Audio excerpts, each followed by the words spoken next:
The night Zuri almost walked past Mama Celestine was the night everything changed. It was a Thursday. Late October, that specific kind of cold that catches you off guard in Toronto. Not the deep freeze of January, but something sneakier.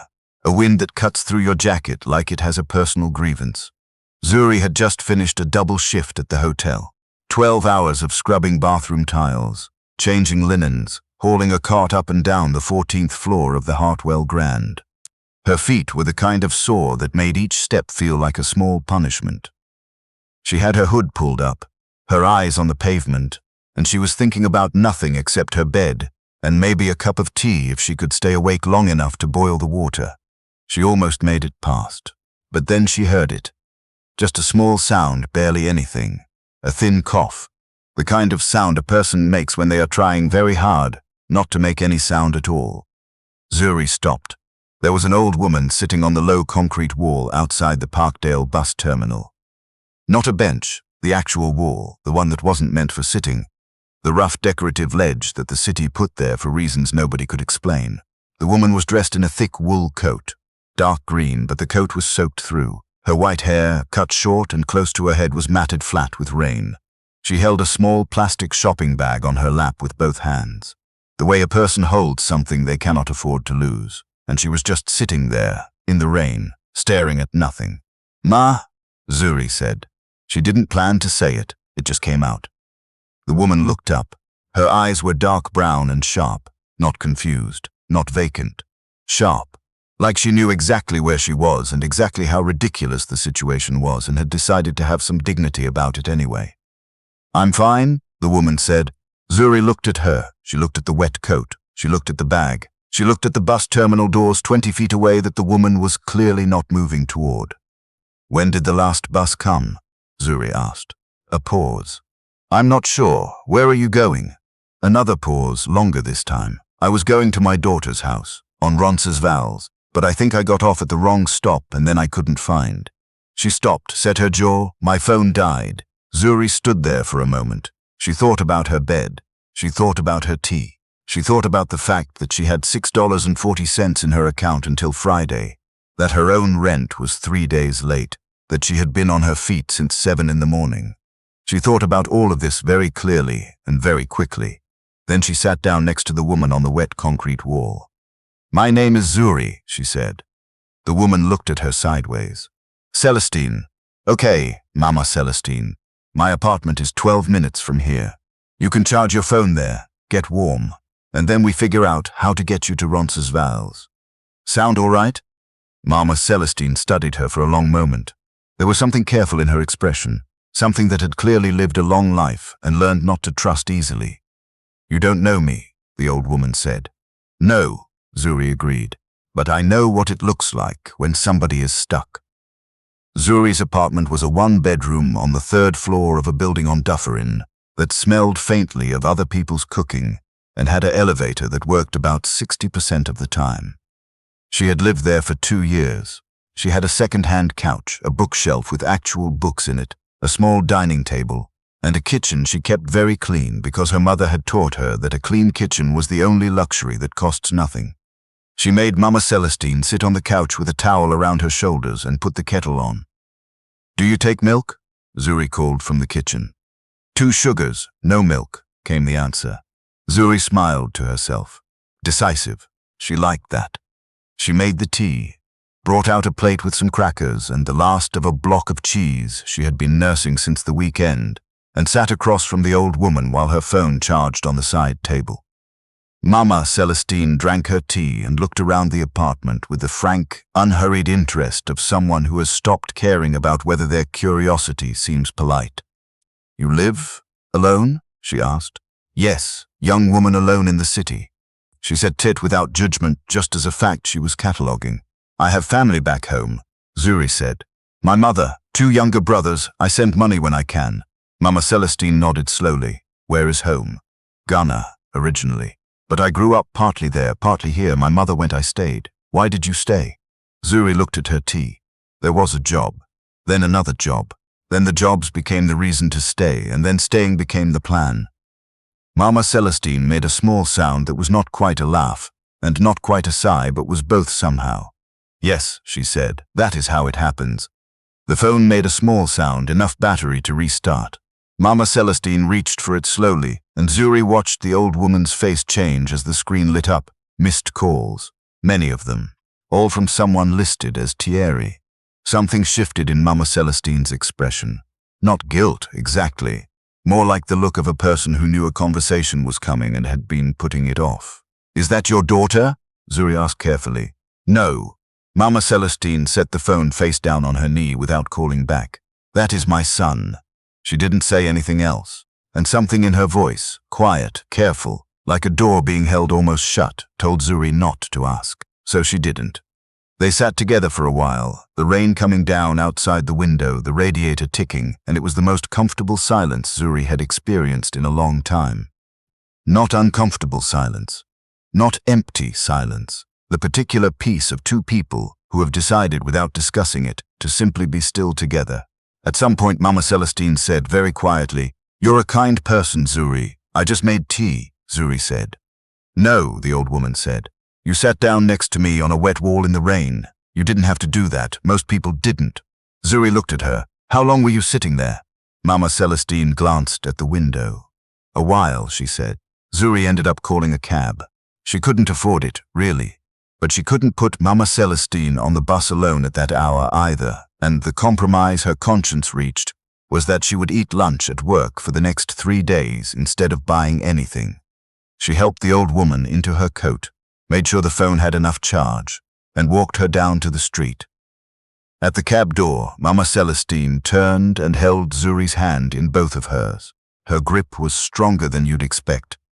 "Get some rest," the old woman said. "You too, Mama Celestine." The cab pulled away. Zuri stood on the wet sidewalk and watched the taillights disappear around the corner. Then she went back upstairs, washed her face, drank her tea cold from the mug, and went to bed. She didn't think about it much after that. It was just a thing she had done. A Thursday thing. The Hartwell Grand was the kind of hotel that liked to call itself boutique, which in Zuri's experience meant the rooms were smaller, but the owners charged more for them. The lobby had warm lighting and a marble front desk and fresh flowers every other day, and the staff who were visible to guests, the concierge, the front desk clerks, the restaurant host, wore pressed uniforms and spoke in particular tones. The staff who were not visible to guests wore a different uniform and used the service elevator. Zuri had been on the housekeeping team for 14 months.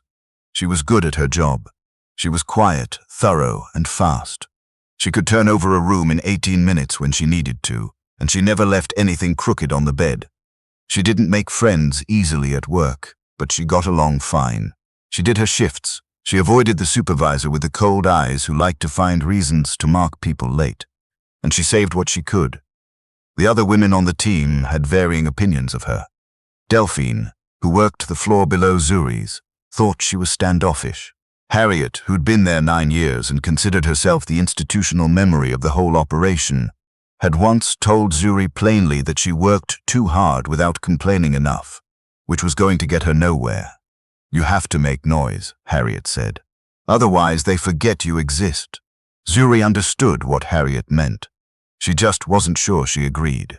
Making noise felt like spending energy she didn't have on people who weren't paying attention anyway. On the Monday after the Thursday with Mama Celestine, Zuri came in for her shift and found the floor schedule rearranged without explanation. She'd been moved to the 15th floor, which was the executive floor, and given 6 more rooms than usual. No note. No conversation. She found out from Delphine, who had heard it from the woman at the scheduling desk, who had heard it from. The story got vague after that. Zuri said nothing. She got her cart and took the service elevator to 15. The executive floor was different. Heavier doors, quieter carpet, small touches that cost money, a specific kind of soap in the bathrooms, a brand of bottled water that came in glass instead of plastic. The guests on this floor were not the same kind of guests as the rest of the hotel. Zuri had learned that without being told. You could feel it in the stillness of the hallway, in the way the Do Not Disturb signs seemed more serious up here. She was changing the linens in 1506 when she heard voices in the hallway. A man's voice, speaking French, low and quick, the tone of someone managing many things at once. She heard a second voice answering. Then the voices moved away. She went back to the linens and thought nothing of it. It happened on the Wednesday. Zuri was in the service corridor near the ice machine at the end of the hall, restocking her cart, when the elevator opened and a woman stepped out. She walked quickly, the way people do when they know a building well and aren't there for the view. She was looking down at her phone. She almost walked straight into Zuri's cart. "Oh, sorry." And then both of them stopped. Mama Celestine's daughter was shorter than Zuri expected. She had the same dark eyes as the old woman and the same quality of stillness. Even when she was clearly in a hurry, she was dressed like someone who had important meetings and also 3 children, and was managing both realities simultaneously. Her name, it turned out, was Renee Kwame, and she was looking at Zuri with an expression Zuri couldn't quite read, recognition and surprise and something else. "You're the young woman," Renee said slowly. "From last Thursday." Zuri blinked. "Sorry, my mother. She told me," she said, "a young woman from the hotel, a housekeeper. She took her in, gave her tea, called her a cab. She described your apartment. She said there were a lot of books." Renee looked at Zuri's uniform, then back at her face. "She didn't know your name." Zuri stood very still. "That was me," she said, because there was nothing else to say. Renee pressed her hand to her mouth for a moment. Then she straightened up. "I have been trying to find you for 5 days, she said. "I called the hotel. They wouldn't give me names. I came in yesterday and asked at the front desk, and they sent me to the manager on duty, who sent me to HR, who told me they couldn't confirm or deny." She exhaled sharply. "I work here, and I still couldn't find out your name." Zuri was quiet. "You work here?" "My brother does," Renee said. "I was coming to see him." She paused. "Thierry Kwame. He's the general manager." "The general manager." The name Zuri had seen lighting up Mama Celestine's phone screen. Thierry. The man whose voice she'd heard in the hallway on Monday, speaking French, managing everything at once. Her general manager. She didn't say anything for a moment, and in that moment she understood, with the particular clarity that comes when several separate things suddenly make sense at the same time. Why Mama Celestine had set the phone face down without calling back. The old woman had not wanted to worry her son. Or perhaps she'd been too proud. Or perhaps it was something more complicated than either of those things, the way family is always more complicated than the version you tell a stranger. "Is she all right?" Zuri asked. "Mama Celestine, is she okay?" Renee's expression softened completely. "She's fine, she's home, she's been talking about you all week." A small, tired smile. "She said you didn't make her feel like a burden." She said that specifically. Zuri looked at the floor. She felt something in her throat that she didn't know what to do with. "I just made tea," she said, for the second time. She found out later, piecing it together from things Renee told her, and 1 or 2 things she overheard, that Mama Celestine had come to the city alone because she and Thierry had argued. Nothing catastrophic, the old woman had said. Just a thing between a mother and a son, who both thought they knew best. She had left the house in the afternoon to go to Renee's and hadn't told Thierry where she was going, which was itself a form of communication between them that had a long history. She had taken the wrong bus. Her phone had died. She had sat on that concrete wall for nearly 2 hours. Thierry Kwame had been awake until past 3 in the morning that Thursday, calling hospitals. Zuri didn't know any of this on the Wednesday, when Renee found her in the corridor. She only knew that her hands had started to feel strange and that the fluorescent light in the service corridor was suddenly very bright. Renee asked for her name, wrote it down in her phone, carefully, like it mattered. "I'd like to tell Thierry," she said, "if that's all right." Zuri nodded. She wasn't sure what she expected to happen after that. She half expected nothing. She had been in enough situations where a powerful person said, "I'll look into it," or "I'll tell someone," and then the days passed, and the thing dissolved into the ordinary air of people being busy. She went back to her cart, finished 15:06, moved on to 15:07.